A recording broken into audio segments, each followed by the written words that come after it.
Hebreos capítulo 9. Ahora bien, aún el primer pacto tenía ordenanzas de culto y un santuario terrenal, porque el tabernáculo estaba dispuesto así. En la primera parte, llamada el lugar santo,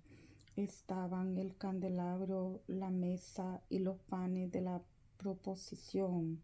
Tras el segundo velo estaba la parte del tabernáculo llamada el lugar santísimo,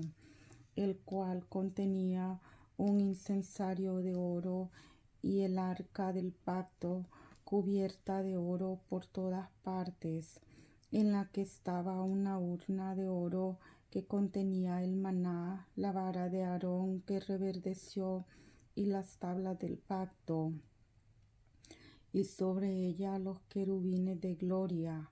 que cubrían el propiciatorio, de las cuales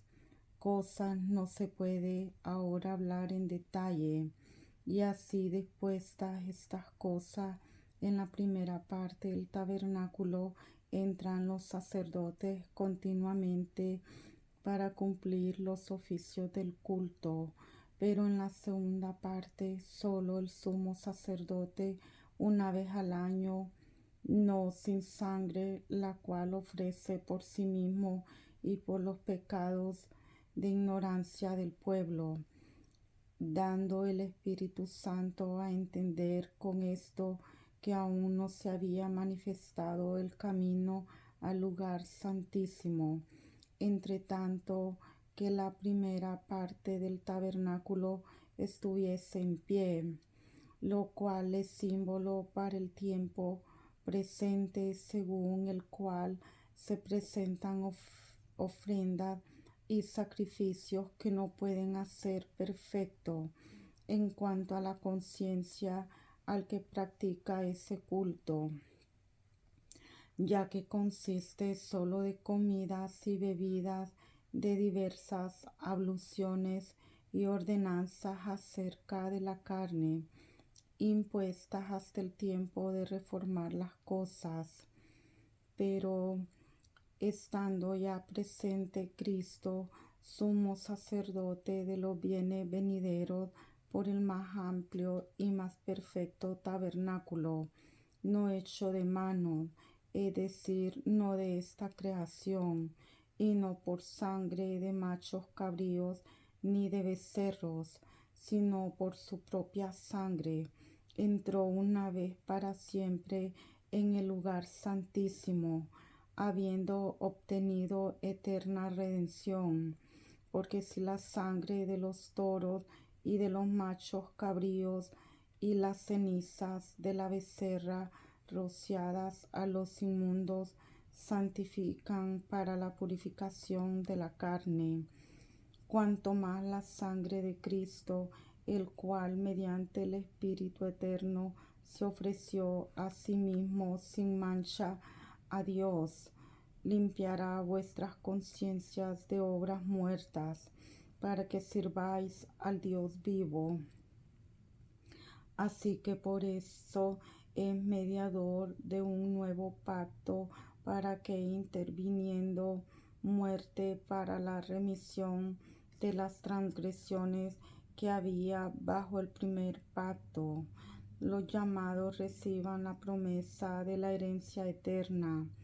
Porque donde hay testamento es necesario que intervenga muerte del testador, porque el testamento con la muerte se confirma, pues no es válido en tanto que el testador vive, de donde ni aun el primer pacto fue instituido sin sangre, porque habiendo anunciado Moisés todos los mandamientos de la ley a todo el pueblo, tomó la sangre de los becerros y de los machos cabríos, con agua, lana, escarlata e hisopo, y roció el mismo libro, y también a todo el pueblo, diciendo: esta es la sangre del pacto que Dios ha mandado. Y además de esto, roció también con la sangre el tabernáculo y todos los vasos del ministerio. Y casi todo es purificado según la ley con sangre. Y sin derramamiento de sangre no se hace remisión. Fue pues necesario que la figura de las cosas celestiales fuesen purificadas así, pero las cosas celestiales mismas con mejores sacrificios que estos, porque no entró Cristo en el santuario hecho de mano, figura del verdadero, sino en el cielo mismo, para presentarse ahora por nosotros ante Dios, y no para ofrecerse muchas veces como entra el sumo sacerdote en el lugar santísimo cada año con sangre ajena. De otra manera le hubiera sido necesario padecer muchas veces desde el principio del mundo, pero ahora en la consumación de los siglos se presentó una vez para siempre por el sacrificio de sí mismo para quitar de en medio el pecado, y de la manera que está establecido para los hombres que mueran una sola vez y después de esto el juicio. Así también Cristo fue ofrecido una sola vez para llevar los pecados de muchos, y aparecerá por segunda vez sin relación con el pecado para salvar a los que le esperan. Amén.